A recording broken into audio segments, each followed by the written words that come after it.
organizacional e estrutural de instituições.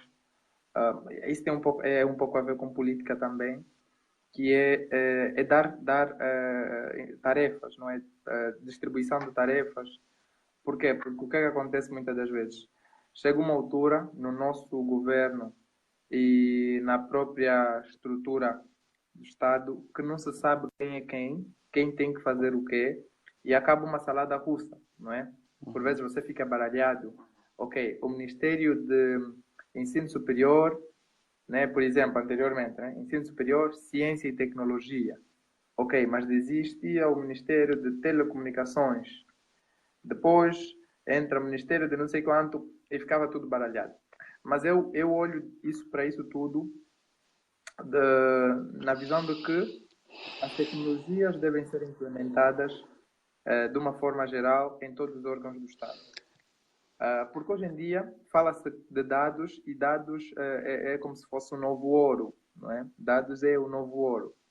Todos esses dados que nós, desde os dados mais básicos, desde os dados pessoais, desde os dados de investigação e etc., são o novo ouro. E nos países que realmente pretendem firmar-se como grandes potências, essa informação é precisa ter livre acesso e fácil acesso. Mas para que haja fácil acesso é necessário que essa informação exista, esteja disponível e acessível por todos. Para isso é necessária a informatização dos serviços do Estado e não só. Então, eu creio que cabe agora o nosso governo e as instituições do Estado de que seja, desde os países até mais pequenos já vêm fazendo isso. Se calhar não estamos parados no tempo e no espaço e acabamos por não fazer isso. Porque hoje em dia, quando se fala de dados, quando se fala, quer seja dados para pesquisas ou não, existem as bases de dados. As bases de dados servem para isso, para armazenar os dados, não é? Então, é necessário que seja feito realmente uma reestruturação, porque se calhar, da mesma forma que nós que estamos fora estamos a usar, que também não está a entender o que é que está a acontecer. Então, acontece muito isso. E neste Mas se caso, nós olharmos para os quer outros dizer que, países, quer dizer que a evolução tecnológica do nosso país vai depender muito da política e da organização das instituições. É isso. a, a, a evolução tecnológica, de uma forma geral, em Angola e eu creio que em qualquer parte do mundo, depende mais de uma questão política, não é? Depende da vontade política. Se realmente quiserem que isso aconteça, isso vai acontecer. É investir. Investir no capital humano. Investir em infraestruturas.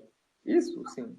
Agora, se isso não for feito, nós vamos continuar parados no Estado, vamos continuar a pagar valores altíssimos para a prestação de serviços e principalmente por parte de instituições estrangeiras. E sem falar que, quando se fala de dados, há uma questão muito importante, que é a questão da segurança, que muitas das vezes nós estamos a dar os nossos dados para serem controlados por outros Estados, não é? Quer dizer, são outros Estados que têm o controle dos nossos Não acha dados, que isso é uma né? desvantagem muito péssima? Olha, isso tem duas vertentes. Tem duas vertentes, mas é mais mal do que bom, né?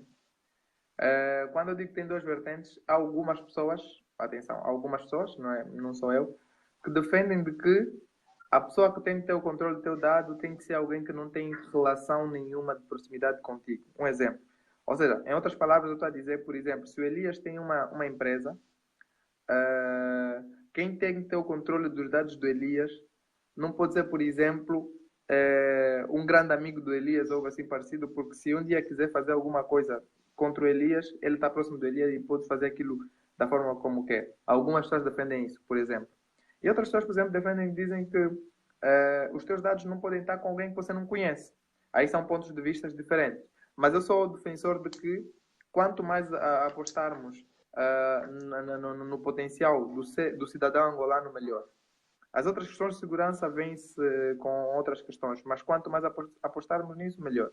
Os países, se nós olharmos, não é, para as grandes multinacionais que trabalham na área de tecnologia de informação, elas têm propriamente ido procurar refúgio nos países menos desenvolvidos, porque são países que têm políticas que lhes facilitam entrar e ter o domínio daquilo.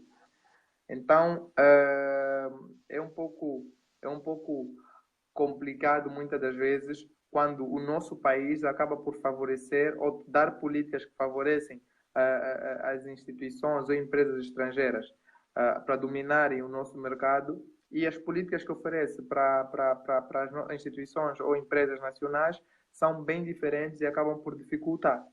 Ok, e vamos aproveitar esse preciso momento para passar pelas questões, né? Responder às questões das pessoas que fizeram. Temos aqui a primeira questão do Gerson Manuel. Seria mais prática se pudesse mostrar um algoritmo escrito numa linguagem de programação? É claro, se for possível. Quanto a isso, infelizmente eu não tenho como porque eu não tô em casa. Não estou em casa. Eu fiz uma viagem, tenho que cumprir uma missão daqui a pouco, daqui a mais ou menos 30 minutos ou uma hora, então não tenho como mostrar. Yeah. Ok. Então, caros colegas, né, que estão nos acompanhando, quem tiver uma questão pode fazer, porque vamos deixar esse preciso momento para as questões, né? O nosso convidado tem uma missão a cumprir, então tem que fechar daqui a pouco. Por favor, façam questões e ele, por enquanto, vai responder. Quem tem uma questão aí, do outro lado, por favor. E temos aqui algumas sugestões, como tem aqui outra questão, o Gerson Manuel.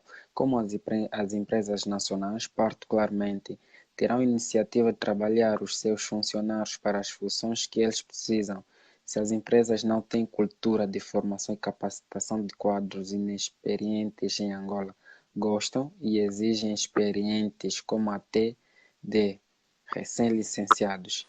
Observação: gostaria de saber se no nosso país há uma lei de empregabilidade além empregabilidade. Alguém poderia ajudar-me? A lei de Olha, empregabilidade. quanto a essa questão, eu não posso afirmar categoricamente, porque eu não sou propriamente especialista em direito, mas até onde eu sei, existe uma parcela pronto, não sei se isso chamamos de lei de empregabilidade, se tiver algum jurista ali pode dizer, mas quanto há um documento ou da área de direito ou de lei que diz mais ou menos a percentagem que as instituições estrangeiras devem ter de profissionais nacionais e estrangeiros e o mesmo também para as instituições nacionais quanto à quantidade, a percentagem que deve ter de estrangeiros e de nacionais. Até onde eu sei, isso existe. Então, agora, a quantidade exatamente eu não sei. Se alguém tiver mais ou menos a noção disso, pode dizer. Mas algo ali no que o Gerson falou. Por acaso, hoje eu fiz uma visita com os meus colegas. Começamos hoje um estágio numa empresa que é uma multinacional. Chama-se Accenture. É uma empresa multinacional e também tem aqui na Rússia, da área das tecnologias de informação. E a responsável de recursos humanos, enquanto falava para nós, ela disse que, por exemplo, a empresa deles, do pessoal que trabalhava ali no local em que nós estávamos, eram 500 e tal mais ou menos, 40% entraram na empresa sem experiência. Eles pegaram e formaram.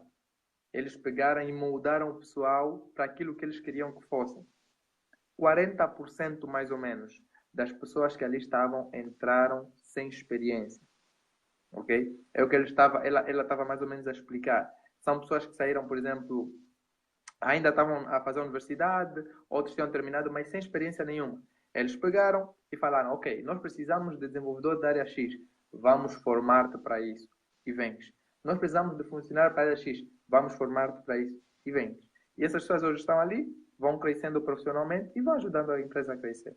Então, essas são dinâmicas que são utilizadas em muitas empresas a nível mundial. Infelizmente, em Angola vê-se pouco, vê-se, mas vê-se pouco. Mesmo até as empresas que normalmente têm a dinâmica de formação ou a política de formação são mais as empresas estrangeiras do que as nacionais. Perdão. As empresas estrangeiras têm muito essa dinâmica. Se calhar porque baseiam-se mais ou menos na forma de trabalho das outras pessoas representantes em outros países, mas as nossas empresas nacionais não têm muito disso.